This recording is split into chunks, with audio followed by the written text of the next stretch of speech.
ബൈബിളിൽ മറ്റൊരിടത്തും കാണാത്ത ഒരു സംഭവത്തെയാണ് യൂദയുടെ ലേഖനത്തിൽ സൂചിപ്പിക്കുന്നത്.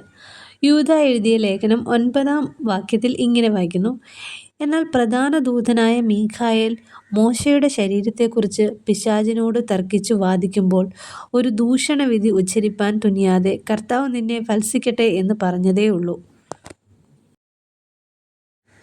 ഇവിടെ ദൈവത്തിൻ്റെ ദൂതനായ മീഖായേൽ പിശാചിനോട് മോശയുടെ ശരീരത്തിന് വേണ്ടി വാദിക്കുകയും പോരാടുകയും ചെയ്യുന്നതായാണ് കാണുവാൻ സാധിക്കുന്നത്. എന്നാൽ അതെന്തിനാണെന്ന് ഇവിടെ വ്യക്തമായി പറയുന്നില്ല. മറ്റൊരു ദൂതൻ ദാനിയേലിന് വേണ്ടി പോരാടിയതായി കാണുവാൻ സാധിക്കുന്നു. ദാനിയേലിൻ്റെ പുസ്തകം 8-ാം അധ്യായം അതിൻ്റെ 16-ാം വാക്യത്തിൽ ഇങ്ങനെ പറയുന്നു: ഗബ്രിയേലെ ഇവന് ഈ ദർശനം ഗ്രഹിപ്പിച്ചു കൊടുക്കുക എന്ന ഭാഗം നമുക്കിവിടെ വായിക്കുവാൻ സാധിക്കും. അതിൻ്റെ 9-ാം അധ്യായത്തിൻ്റെ 21-ാം വാക്യത്തിൽ വായിക്കാൻ കഴിയുന്ന മറ്റൊരു ഭാഗം: ആദിയെങ്കിൽ ഞാൻ അത്യന്തം ക്ഷീണിച്ചിരുന്ന സമയം ദർശനത്തിൽ കണ്ട ഗബ്രിയേൽ എന്ന പുരുഷൻ ഏകദേശം സന്ധ്യായാഗത്തിൻ്റെ നേരത്ത് എന്നോട് അടുത്തു വന്നു. സാത്താൻ ദാനിയേലിന് വേണ്ടി പോരാടിയ ഭാഗം ദാനിയേലിൻ്റെ പുസ്തകം 10-ാം അധ്യായം അതിൻ്റെ 13-ാം വാക്യത്തിൽ വായിക്കുന്നത്: പാർസി രാജ്യത്തിൻ്റെ പ്രഭു 21 ദിവസം എന്നോട് എതിർത്തു നിന്നു. എങ്കിലും പ്രധാന പ്രഭുക്കന്മാരിൽ ഒരുത്തനായ മീഖായേൽ എന്നെ സഹായിക്കുവാൻ വന്നു. അവനെ ഞാൻ പാർസി രാജാക്കന്മാരോട് കൂടെ അവിടെ വിട്ടിട്ട്, നിന്റെ ജനത്തിന് ഭാവി കാലത്ത് സംഭവിക്കുവാനുള്ളത് നിന്നെ ഗ്രഹിപ്പിക്കേണ്ടതിന് ഇപ്പോൾ വന്നിരിക്കുന്നു. ദർശനം ഇനിയും ബഹുകാലത്തേക്കുള്ളതാകുന്നു. അതുകൊണ്ട് ദൂതന്മാരും ഭൂതങ്ങളും മനുഷ്യരുടെയും ജനതകളുടെയും ആത്മാക്കൾക്കെതിരെ ആത്മീയ പോരാട്ടങ്ങൾ നടത്തുന്നുവെന്നും ഭൂതങ്ങൾ ദൂതന്മാരെ ചെറുക്കുകയും ദൈവത്തിൻ്റെ കൽപ്പന ചെയ്യുന്നതിൽ നിന്ന് അവരെ തടയാൻ ശ്രമിക്കുകയും ചെയ്യുന്നുവെന്ന് ദാനിയേലിൽ നിന്ന് നാം പഠിക്കുന്നു. മോശയുടെ മരണത്തെക്കുറിച്ച് പറയുകയാണെങ്കിൽ ആവർത്തന പുസ്തകം 34-ാം അധ്യായം അതിൻ്റെ 5 മുതൽ ഉള്ള വാക്യങ്ങൾ വായിക്കുമ്പോൾ നമുക്ക് മനസ്സിലാക്കാൻ സാധിക്കുന്നത്: അങ്ങനെ യഹോവയുടെ ദാസനായ മോശ യഹോവയുടെ വചനപ്രകാരം അവിടെ മോവാബ് ദേശത്ത് മരിച്ചു. അവൻ അവനെ മോവാബ് ദേശത്ത് ബേത് പേയോരിനെതിരെയുള്ള താഴ്വരയിൽ അടക്കി. എങ്കിലും ഇന്നുവരെയും അവൻ്റെ ശവക്കുഴിയുടെ സ്ഥലം ആരും അറിയുന്നില്ല. മോശ മരിക്കുമ്പോൾ അവന് 120 വയസ്സായിരുന്നു. അവൻ്റെ കണ്ണു മങ്ങാതെയും അവൻ്റെ ദേഹബലം ക്ഷയിക്കാതെയും ഇരുന്നു. ഇസ്രായേൽ മക്കൾ മോശയെ ഓർത്ത് മോവാബ് സമഭൂമിയിൽ 30 ദിവസം കരഞ്ഞുകൊണ്ടിരുന്നു. മോശയുടെ ശരീരത്തെ ചൊല്ലിയുള്ള ഈ പോരാട്ടം എന്തിനെക്കുറിച്ചായിരുന്നു എന്നതിനെക്കുറിച്ച് വിവിധ സിദ്ധാന്തങ്ങൾ ഉയർന്നു വന്നിട്ടുണ്ട്. വെളിപ്പാട് പുസ്തകം 12-ാം അധ്യായം അതിൻ്റെ 10-ാം വാക്യത്തിൽ കാണുന്നത് പോലെ: അപ്പോൾ ഞാൻ സ്വർഗത്തിൽ ഒരു മഹാശബ്ദം പറഞ്ഞു കേട്ടത്: ഇപ്പോൾ നമ്മുടെ ദൈവത്തിൻ്റെ രക്ഷയും ശക്തിയും രാജ്യവും അവൻ്റെ ക്രിസ്തുവിൻ്റെ ആധിപത്യവും തുടങ്ങിയിരിക്കുന്നു. നമ്മുടെ സഹോദരന്മാരെ രാപ്പകൽ ദൈവസന്നിധിയിൽ നിന്ന് കുറ്റം ചുമത്തുന്ന അപവാദിയെ തള്ളിയിട്ട് കളഞ്ഞുവല്ലോ. ഇവിടെ സാത്താനെ ഒരു കുറ്റാരോപിതനായി നമുക്ക് കാണുവാൻ സാധിക്കും. മെരീബയിലെ മോശയുടെ പാപത്തിനെക്കുറിച്ച് പറയുന്ന ആവർത്തന പുസ്തകം 32-ന്റെ 51-ാമത്തെ വാക്യത്തിൽ വായിക്കുന്നത്: നിങ്ങൾ സീൻ മരുഭൂമിയിൽ കാദേശിലെ കലഹജലത്തിങ്കൽ ഇസ്രായേൽ മക്കളുടെ മധ്യേ വെച്ച് എന്നോട് അകൃത്യം ചെയ്യുക കൊണ്ടും ഇസ്രായേൽ മക്കളുടെ മധ്യേ വെച്ച് എന്നെ ശുദ്ധീകരിക്കായക കൊണ്ടും തന്നെ.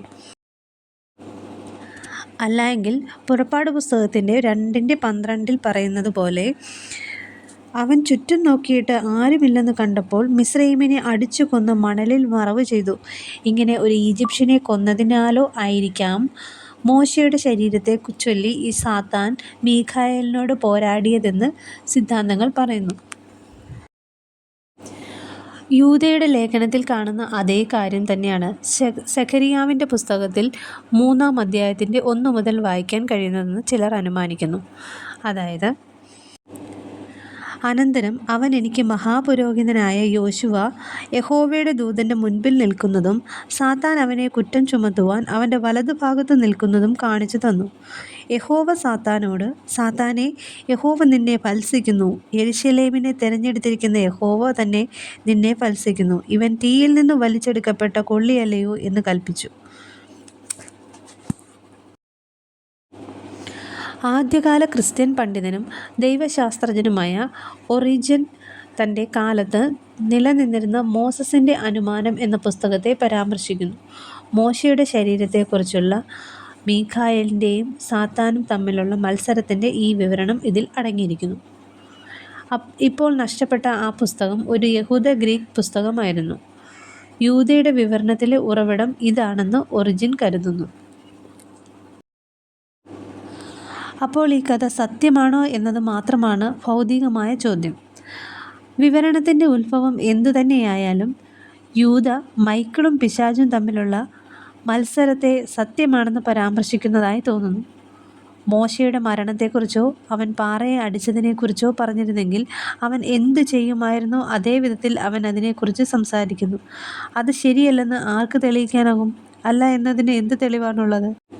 അതുപോലെ തന്നെ ദൂതന്മാരെക്കുറിച്ച് ബൈബിളിൽ ധാരാളം പരാമർശങ്ങളുണ്ട്.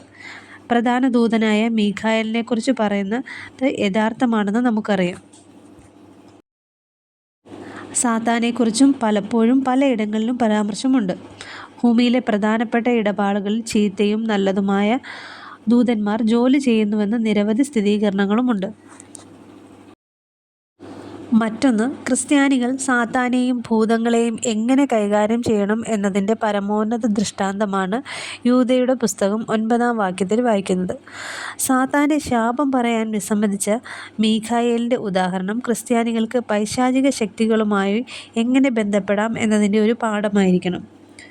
വിശ്വാസികൾ അവരെ അഭിസംബോധന ചെയ്യാനല്ല, മറിച്ച് അവർക്കെതിരെ കർത്താവിൻ്റെ ഇടപെടൽ ശക്തി നേടുകയാണ്. സാത്താനോട് ഇടപഴകുന്നതിൽ മീഖായേലിനെ പോലെ ശക്തനായ ഒരു വ്യക്തി കർത്താവിനെ മാറ്റി നിർത്തിയെങ്കിൽ നമ്മുടെ സ്വന്തം ശക്തിയിൽ പിശാചുക്കളെ നിന്ദിക്കാനോ പുറത്താക്കാനോ ആജ്ഞാപിക്കാനോ ശ്രമിക്കുന്നത് ആരെയാണ്?